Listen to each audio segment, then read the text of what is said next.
AP శాసన మండలిలో chairman motion రాజు జాతీయ జెండాను ఎగురవేశారు. అనంతరం రాష్ట్ర ప్రజలకు 80వ స్వాతంత్ర దినోత్సవ శుభాకాంక్షలు తెలిపారు. 200 ఏళ్ల బ్రిటిష్ పాలనలో ఉన్న దేశాన్ని ఎందరో మహానుభావులు త్యాగాల ద్వారా స్వాతంత్ర్యం వచ్చిందన్నారు. దేశంలో ఉన్న ప్రతి పౌరుడికి స్వేచ్ఛ, స్వతంత్రయాలు రావాలని, దేశంలో ఇంకా ప్రజలకు అనేక ఇబ్బందులు ఉన్నాయని అన్నారు. ఈ దేశ భవిష్యత్ యువతపై ఆధారపడి ఉందని, అందుకే యువతకు ఉపాధి కలిగించాల్సిన అవసరం చాలా ఉందన్నారు.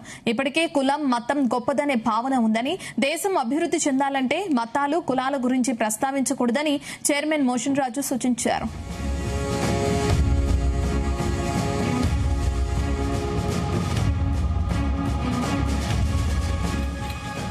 రాష్ట్ర ప్రజానికి నా యొక్క స్వాతంత్ర దినోత్సవ శుభాకాంక్షలు తెలియజేసుకుంటాము.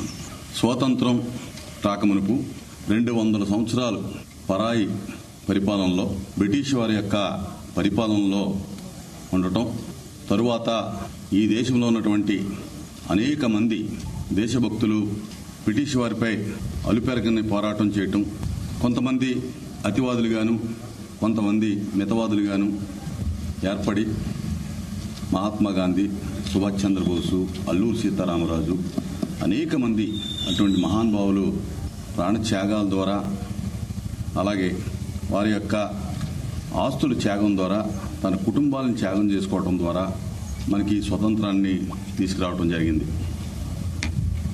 అంటే స్వాతంత్రం అంటే తెల్లదొరల నుంచి నల్లదొరలకి పరిపాలన రావటం కాదు. ఈ రోజున ప్రతి పేదవాడికి, లేకపోతే ఈ దేశంలో ఉండే ప్రతి పౌరుడికి కూడా సమానమైనటువంటి అవకాశాలు, స్వాతంత్రం, స్వేచ్ఛ రావటం